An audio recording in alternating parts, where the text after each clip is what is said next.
I make this point to people all the time. You can't just yell at Congress and be mad at it for not doing things. We need to think about how to strengthen it if we want it to be able to stand up. You've reached American History Hotline. You ask the questions, we get the answers. Leave a message. Hey there, American History Hotliners. Bob Crawford here. Thrilled to be joining you again for another episode of American History Hotline. It's the show where you ask the questions. And keep those questions coming. You guys are amazing, and we read every single one. Send those queries to AmericanHistoryHotline@gmail.com. That's AmericanHistoryHotline@gmail.com. Okay, today's question is about Congress. Well, if it still exists, I mean, Article 1, can you hear me? I'm calling you Article 1. The question comes from Marley in Atlanta, who sent us this question. She writes, why is everyone in Congress so old? Can't we just vote them out? It's clear they're not getting anything done. I get it, Marley, and it's a great question, and I think I have the perfect person who can help us, well, try to answer this question at least. She is Maya Kornberg. She's the author of a new book titled Stuck: How Money, Media, and Violence Prevent Change in Congress. Maya, thanks for joining us today. Thank you so much for having me. Maya, I want to get to Marley's question, but let's just get a sense of what's happening in Congress right now. According to a Gallup poll, Congress's approval rating is around 10%. The historic low is 9%. Is Congress broken right now or stuck? How would you say it? So the book's title, Stuck, does speak to what I think a lot of us are feeling and what I heard in that question, which is that in so many ways Congress is not delivering for ordinary Americans in the way that it was designed to do. In the way that the framers intended. And so my book is really an attempt to look backward in order to chart a course forward. It's a 50-year survey of congressional reform efforts that documents how forces of money and rising violence and the distortive lens of social media have made it so much harder for members today to make change. And so to the listeners' question about whether or not we could just vote people out and fix things that way, I think, unfortunately, the answer is a lot more complicated. And there's a lot of focus I see in conversations that I'm having with people, about the elections coming up in November and getting out there and, promoting a candidate that you believe in. And certainly that's part of the problem, is who's there. But the other part is that even when people are elected, we can't magically assume that they can change things when they're faced with the realities that members are faced right now. And that's what the book unpacks. And it shows how hard it is to be a member today who has to dial for dollars all day and depend on donors, and how hard it is to be faced with a reality in which you can't do a town hall with constituents without fearing for your safety, what that means in terms of what people can get done, and how hard it is today to operate in a chamber in which hearings are increasingly theatrical. There's a lot of pressure to fundraise online and create these soundbite moments. And at the same time, power, actual legislative power, is centralized right now in Congress in the hands of just a select few party leaders. So it's really hard, I think, for members of Congress right now to operate and create change in that landscape. And I'm happy to talk more about it. But I think that we have to be thinking about the day after the election. We can't just think that elections are going to solve this problem. The subtitle of your book, How Money, Media, and Violence Prevent Change in Congress. Let's start with money. I had a congressman who's since passed away, really nice guy I became friends with. He told me money is the mother's milk of politics. Does this all go back, when we talk about the money aspect, does this all go back to Citizens United? So certainly, I think a lot of it we can connect to Citizens United, but my book actually takes it a little bit further. Okay. The 1976 Buckley v. Valeo Supreme Court decision. So really, in the last 50 years, the landscape of money in politics has changed dramatically. And this started, I would say, with 1976. So the 1976 Supreme Court decision, Buckley v. Valeo, is a ruling that says that spending limits are unconstitutional in campaigns. And as a result of that, we see money start to flood campaigns. And then this is amplified, as you're saying, by Citizens United in 2010, when there's a ruling that says that we can have unlimited outside spending in campaigns. And as a result of that, we see headline after headline about campaigns breaking records in terms of fundraising. And I think that a lot of people who are plugged in are aware of that, just how much it costs to run for Congress. But what a lot of people don't realize, and what I think the congressman's words speak to, is that also money is becoming, in the last 50 years, increasingly central to how people build power once they are elected. So in 1976, that decision comes down, and at the time, Henry Waxman, who has just joined Congress, was trying to become a committee chair. And so he realizes, oh, well, money is the name of the game now. I represent a safe and wealthy district of Beverly Hills. I'm going to start a leadership PAC, which will allow me to donate money to other members, more money than I could from my campaign committee, and in that way to curry favor and to kind of campaign for the position.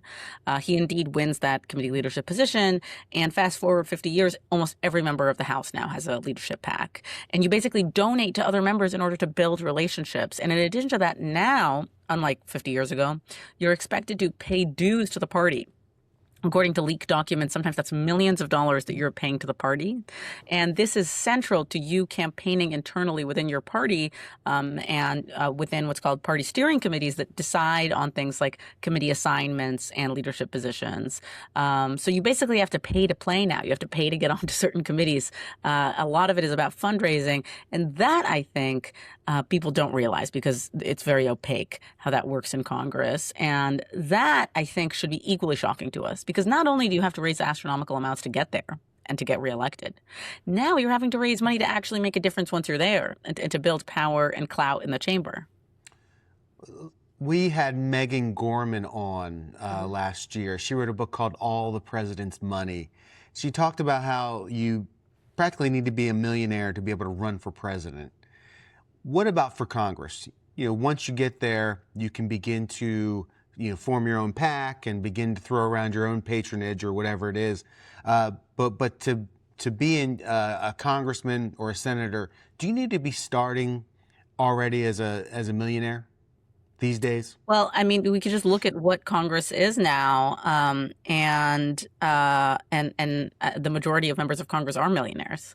And so I think that speaks to your point. And part of that is because of these rulings. Part of that is because you have to raise so much money in order to run, and that advantages people who have personal wealth. But it's worth noting, it also advantages people who have more access to wealthy networks. And that's where people with less access to those networks, and people with less access to wealth in this country, including, younger people and women and people of color and working Americans are further disadvantaged in terms of access to fundraising networks. And I think that that's also a structural disadvantage that they face when they're trying to pay dues to the party. So my book has a story of Marcia Fudge, who represented a largely working class community in the Cleveland area, saying to a staffer, listen, I don't know how I'm going to leverage that fundraising base to pay dues to the party. This is not a member saying, how am I going to get reelected? How am I going to raise what I need to get reelected? This is a member saying, how am I going to pay off my debt to the party with the working class community that I represent? So it really, the distortive moneyed pathways in the chamber now are recreating structural disadvantages that are faced by these groups when they fundraise to run also.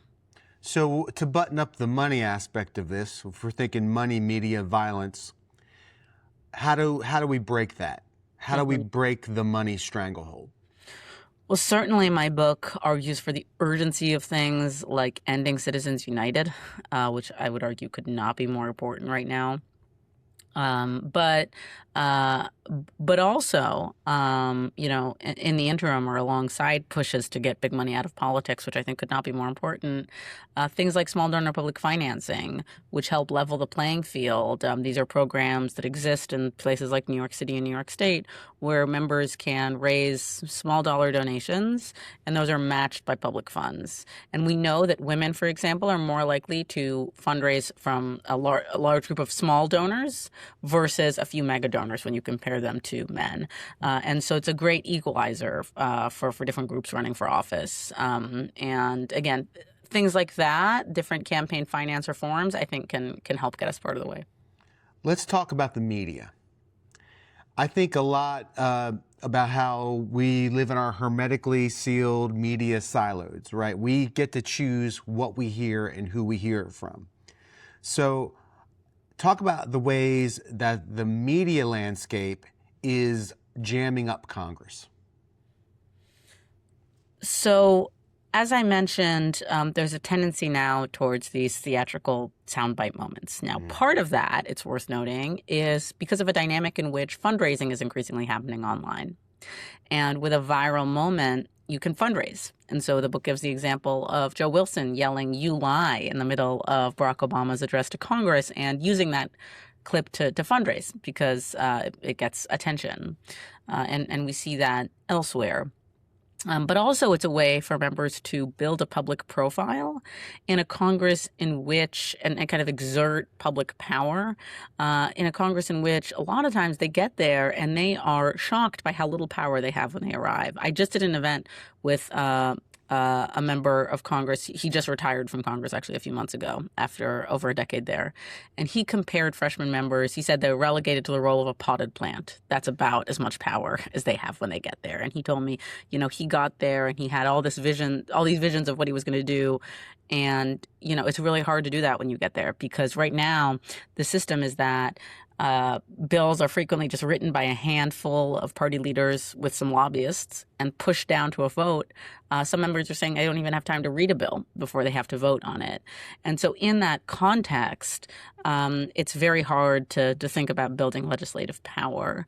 And so leaning into what I call in the book this kind of prophetic power of the megaphone, where you can become a social media influencer and you can elevate and raise public awareness about an issue without ever having to touch a bill, I think is important. And the point that I would want to make to listeners who want to understand Congress is not that this is not a really important kind of power that electeds have. They do. They're public officials.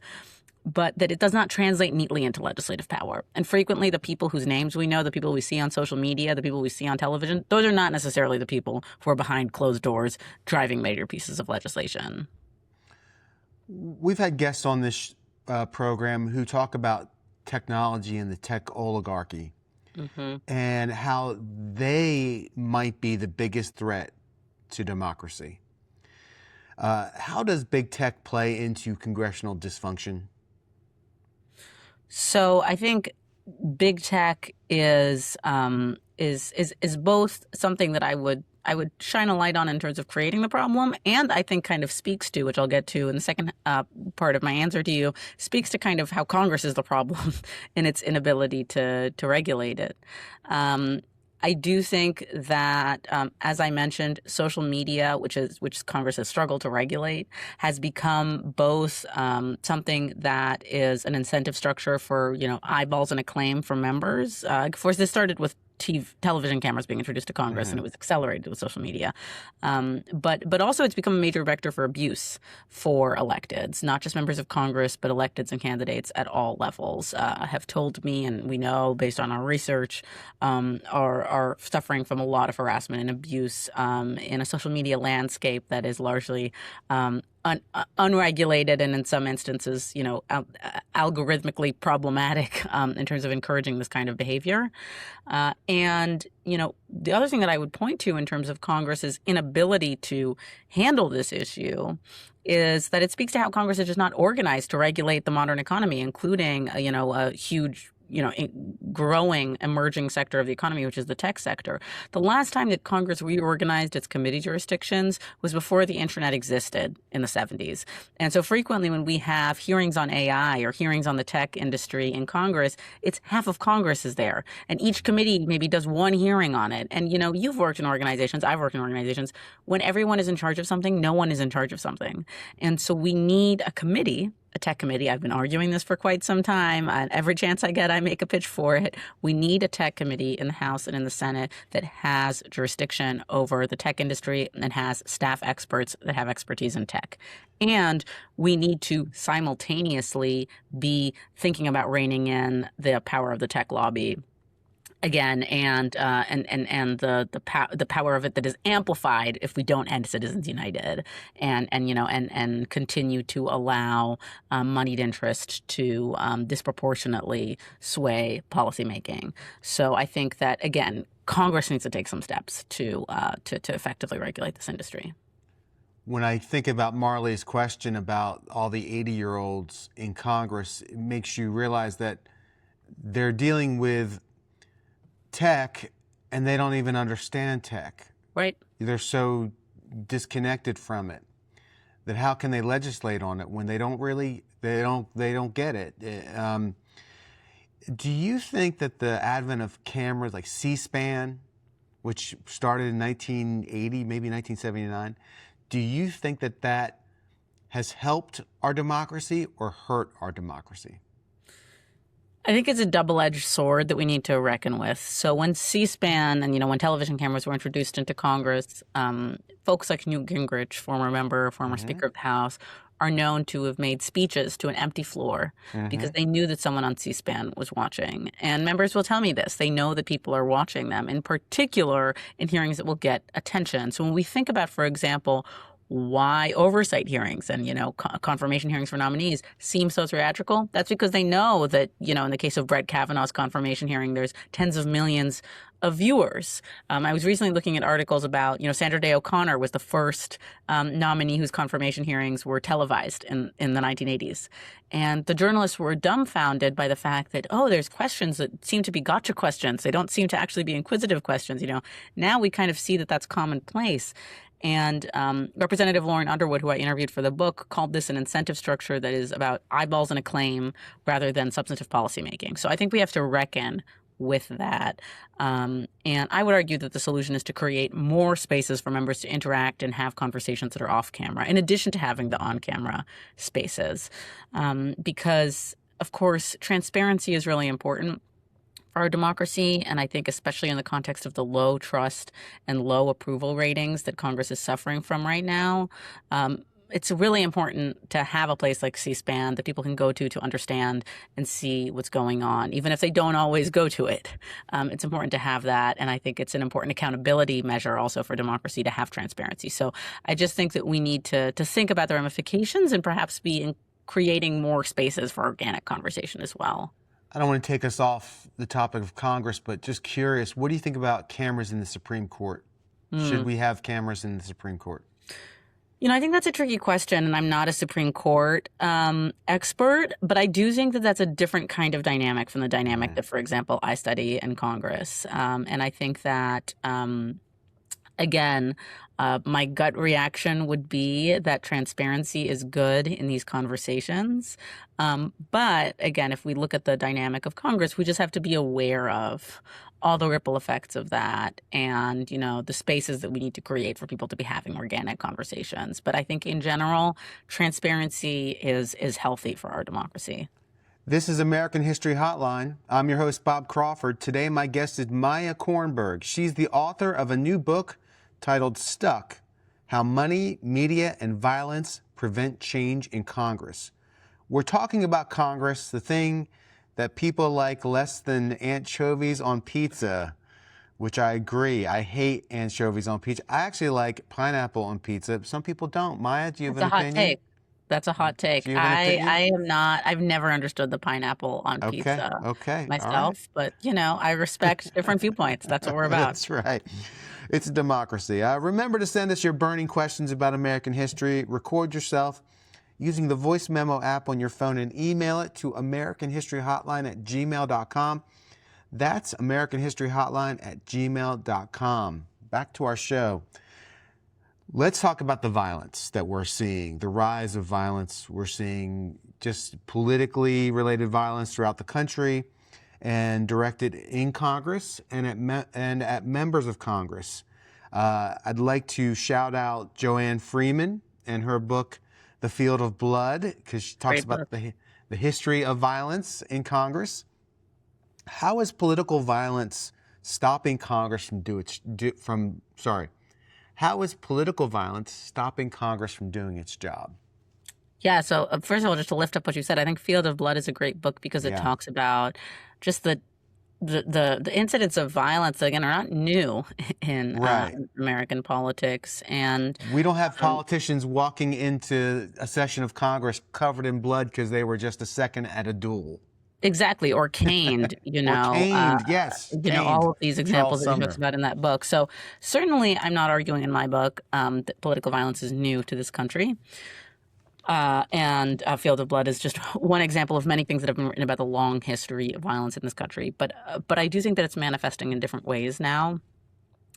And this is partially a result of social media, as I mentioned, becoming a major vector for abuse of members of Congress, partially a result of changes in gun ownership legislation and patterns, and partially a result of the fact that violence, which has always been gendered and racialized in this country, is manifesting in different ways now that we have an increasingly diverse Congress. So my book gives examples of three ways in which it's distorting lawmaking. Firstly, I've had members say to me that they're afraid to engage with constituents, as I said at the outset. Ilhan Omar was just attacked at a town hall. I quoted Representative Scanlon in the book who I interviewed saying, how could we not have the 2011 shooting of Gabby Giffords at a Congress at Your Corner event in the back of our minds when we do a Congress at Your Corner event? And so we're seeing, especially after COVID, also members cancel town halls or move them online. One member said that she's afraid to go to parts of her own district because she does not feel safe. We live in a representative democracy, and to have a representative democracy where you cannot engage with constituents is extremely dangerous, I think. Secondly, members are saying that they're rethinking whether it's worth being in public office. Angie Craig, who I interviewed for the book, who was assaulted by a man in her apartment building in 2023, said she thinks violence is the biggest deterrent to getting people to run. And the book also quotes Nancy Pelosi's memoir, where she says that when she talks to young, dynamic people thinking of running for Congress, what they tell her is that they are afraid of what happened to Paul Pelosi. They're afraid of the violent attack against him in their San Francisco home, and that's a major reason why they're not running.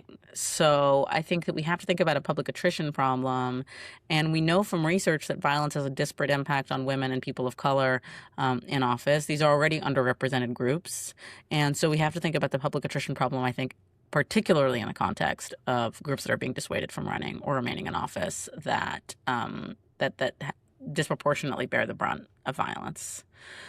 So there's that angle, which I think, again, is harmful of representation. And then lastly, members are saying that they're afraid to vote their conscience or afraid to take on hot button issues. Yeah. They're afraid of violence. So there's a quote in the book from Liz Cheney saying that she has had members say to her that they would have voted to impeach the president, but they were afraid for their safety or the safety of their families. So I really think that we have to be shocked by all three of those things, because all three of those things, not being able to vote your conscience, not being able to remain in office, not being able to engage with constituents, are dangerous for the future of our democracy. Well, clearly, Lindsey Graham, gave that speech the night of January 6th, early morning of January 7th, that he was done with the president. He was along for the ride. He was done. Mm-hmm. And then he was accosted at the airport, flying back to South Carolina, and he changed his tune. Mm-hmm. Maya, Congress has had some low points in its history, throughout its history, but it's also had some high points. Your book begins immediately after the Watergate scandal. let's go back to 1974. What was happening in Congress in the wake of Watergate? hmm So this was a time which I think, similar to the election cycle that we're in now, was really animated by a lot of frustration and anger with the status quo, and people saying that that that we needed to clean up Washington, and that we needed to change things. And so this wave of new reformers comes into Congress in 1974, about 90 new members, and really shake things up in terms of the way that the institution runs. But this is also a time where Congress is not just changing internally, it's also standing up to the president in ways that I would argue that we can learn from today. Congress is passing the 1973 War Powers Resolution to rein in presidential war powers. Congress is passing the 1974 Impoundment Control Act to try to rein in the power of the purse that it has the constitutional authority over, but the president was usurping at the time, and President Nixon was refusing to spend congressionally authorized funds. So, again, a lot of the same things that Congress is still struggling with in terms of its authorities, it was taking hold of. And again, the laws that it passed at the time, I think, provide a direct framework that Congress can look at now. And in fact, they are informing the conversations now about how it can strengthen its own authority. Those reformers that you're talking about, they were young blood. They were young blood. So to go full circle to back to Marley's question, we've touched on this, I think, throughout our conversation, but we do have a situation where we have a lot of members of Congress who are very old, and we're not being, I'm not being ageist. I don't know how to say it. 55 years old, I'm age positive because I'm not going to get any younger, okay? It's not, look, there's one person who's 80 can sometimes be a different 80 than another person who's 80, right? Like, all 80-year-olds are not the same. And so how do we deal with that? Like, should there be term limits? Should there be an age limit? What is the way to continually renew Congress with youthful members? Right. So actually, all three of the wave elections that the book is anchored in, because it's anchored in these kind of three wave elections, all three of them were younger than the average members. The classes of 1974, 1994, and 2018, which were huge wave classes, which came and shook up the institution. And the average age now in the House is in the 50s, and in the Senate is in the 60s. That's not reflective of the American population. And that's a problem for the same reason that it not being representative of the American population is a problem in terms of race and gender and ethnicity and religion and all the other characteristics. And I think that one of the things that is key to this conversation that is often left out is campaign finance reform, is what we're saying. We have to make it easier for people with less access to wealth if we want young people to be able to run. And simultaneously, I've also been arguing for raising congressional pay. There has not been a pay raise in Congress for 15 years, not even a COLA adjustment, cost of living adjustment. And if we don't want only people with independent access to wealth to be able to afford to have the job, then we need to be thinking about that. It's a tough case to make in the context of Congress being so unpopular to say, pay them more, even though they're so unpopular. But it's a vicious cycle, because if we don't pay them more, then you're just going to have a Congress full of millionaires, which is what you have right now. So I think there's that element of it. And I do think that we need to be thinking about age limits in Congress. We have that for different roles like judges. Other countries have age limits for different roles. And I think that can make sense. And I also think that it's important to, in the context of how long people can serve, which is different from their age, actually give people the chance to build expertise. Because as I mentioned, a lot of freshmen that I speak to get there and they have no idea what they're doing. Tom Davis, a freshman from the class of 94 who I interviewed for the book, said we didn't know what the hell we were doing, right? We were freshmen. So that comes up a lot in the book. They were potted plants. Exactly. Right. That comes up a lot in the book. So we do have to allow for them to be there in order to learn how to do a job, just like with any job. But also, again, we do need some guardrails. And I think things like age limits, campaign finance reform, raising congressional pay can all help create a more representative and functional institution. People feel angry about politics right now. Yep. They feel like problems aren't being solved, problems aren't even being addressed. The authoritarian executive approach is not working. Do we need a functioning Congress to solve our country's problems? Like can the unitary executive do better than Congress? I think Congress is really the linchpin of solving our problems, which is why I study it. I think that the framers intended for Congress to be the central branch, and it is, as most legislatures are, which is why I study legislatures, they are the most representative. They are the closest to the people. They are the people's branch. And so we cannot have a truly representative democracy, I think, without this branch. And also in our checks and balances system, we need a strong Congress in order to provide a check on the executive. I make this point to people all the time. You can't just yell at Congress and be mad at it for not doing things. We need to think about how to strengthen it if we want it to be able to stand up. I make this point to people all the time that Congress today has several thousand fewer staff members than it did a few decades ago. And it has gutted its own internal expertise. And what we know in legislative politics, the study of legislative politics internationally, is that legislatures without independent access to expertise are going to have a lot harder time conducting oversight of the executive. So we need a strong Congress with the brain power and the organization that it needs in order to both provide a check on the executive and to actually be passing policies that truly represent people. Because again, it's meant to be the branch. It was designed to be the branch that is closest to the people and that is most kind of attuned to what policy changes are actually going to benefit ordinary Americans. Article 1. Exactly. As we look towards the midterms, which everybody I know is really tense, there's a lot of tension. We have a lot of redistricting going on right now, and no one quite knows what's going to happen. What do you think the 2026 midterms are going to look like? And do you think this will be a reform year? Mm-hmm. So I don't have a crystal ball to say if it will be a wave election. I certainly think that a lot of the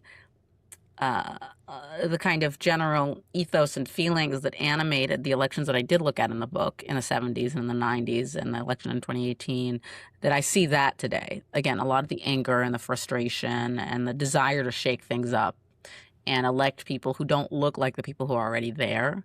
I think that is certainly something that we see.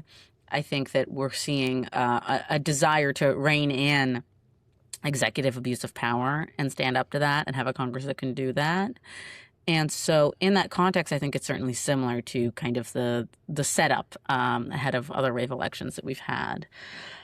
But regardless of whether or not it's a wave election, the one thing that I would want your listeners, and I say this every time I talk about the book, to think about is that it is not enough to elect people.